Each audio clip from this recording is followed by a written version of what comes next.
The Uni mechanical pencil is light and the barrel is not too skinny, which I like. I think the lead is an HB, it's soft but not too much, and the eraser at the end of it works very well. The mangaka drawing pen is a lovely violet. Mine is a 02 rather than the advertised 05. It has water-based pigment ink and is smudge-proof with watercolors and alcohol-based markers.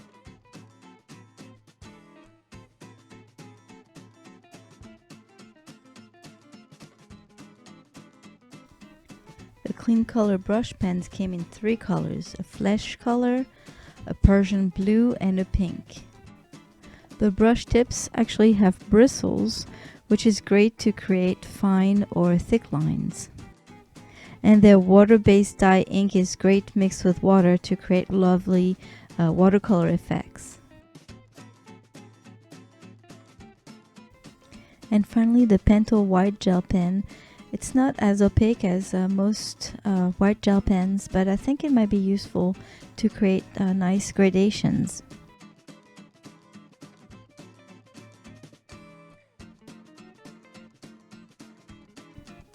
I used a piece of scrap watercolor paper for my test, and the main reason is that I wanted to test if the Zig color brush pens would blend well with water. So I used also a water brush to check it out. The ink ended up diluting very nicely and gave me nice gradations. I was also able to blend the colors together with the water. Later on, I tried to blend the colors together without any water, and it worked very well also.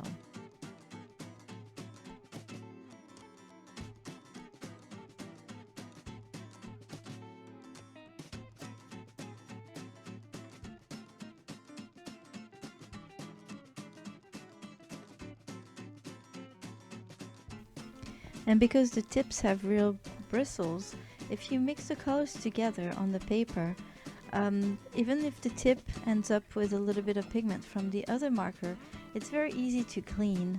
Just scrub it off on either a paper towel or on a piece of paper and it's gone.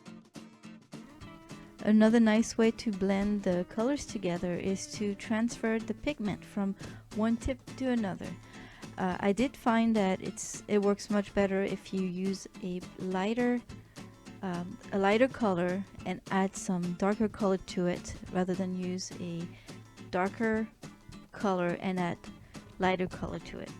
In other words, just add a little bit of darker pigment to your lighter markers, and that's how it will work best. When I added water over the mangaka pen, it bled a tiny bit, so I think probably the ink was not quite dry yet. So make sure you wait long enough so that you don't create a muddy mess. One more way to use the brush pens is to apply the pigments straight onto a non-porous surface. You can then use a water brush or a regular brush with water to apply the color onto the paper.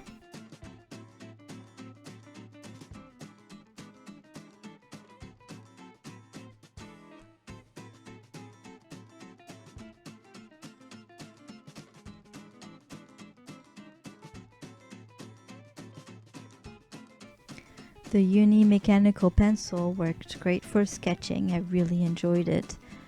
The eraser worked very well also, and it didn't damage the paper.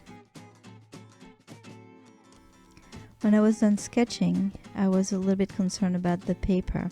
While it's smooth and works great with graphite, I knew that I was gonna add different layers to try and blend the colors with the brush pens, and the paper would get wet, and because it's pretty thin, I was afraid that it wouldn't take all the different layers. I ended up being correct. Not only didn't take all the different layers, but it wouldn't even blend the colors. Those markers ended up being like kids markers. They worked fine for just coloring different areas, but not blending the colors together. I also tried to use a water brush to blend the colors that way, but it didn't work. The thing is, as soon as the color was on the paper, it dried and I couldn't move it anymore. So adding different layers of the same color was fine and I could correct some mistakes, but blending colors together did not work at all. And the only thing that worked with the water brush is when I put some pigment on the palette and use it as a kind of like watercolor with a water brush. So I ended up pretty frustrated. It took me quite a while to finish this piece and I really wanted to save it best I could. But as I added more and more layers, the paper started peeling. It just couldn't take anymore. And even though all the ink was dry, whenever I added even more colors, it would just bleed all over the place. This painting would have looked much better and would have been much easier to do on watercolor paper. So I decided to do the challenge one more time, and this time on a sketchbook with smooth watercolor paper. I linked a video of the other portrait that I made with the markers. It was so much nicer to use.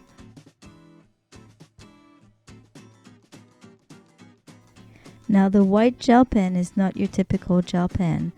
It doesn't give you those bright highlights because it's not very opaque.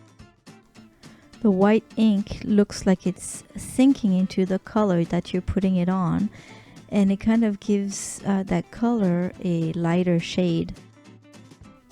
So with that in mind, I used it for more subtle highlights, and when I applied it to my drawing, I kind of smudged it slightly with my finger so that it would blend it in a way so that I wouldn't see any edges or pencil marks, or pen marks I should say. I like the effect that it gave, and I'm pretty happy with this pen. I didn't use the mangaka pen very much. I used it for a few thin lines, and it worked just like a regular fine liner.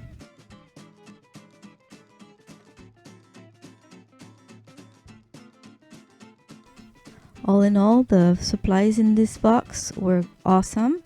I enjoyed working with all of them, except for the paper, that is. Although the paper worked great with the graphite with the mechanical pencil, it was not at all good with the water brushes. But everything works great if you use the right paper. When I started using watercolor paper, it worked beautifully. Those brushes are really nice. I recommend them. Give them a shot.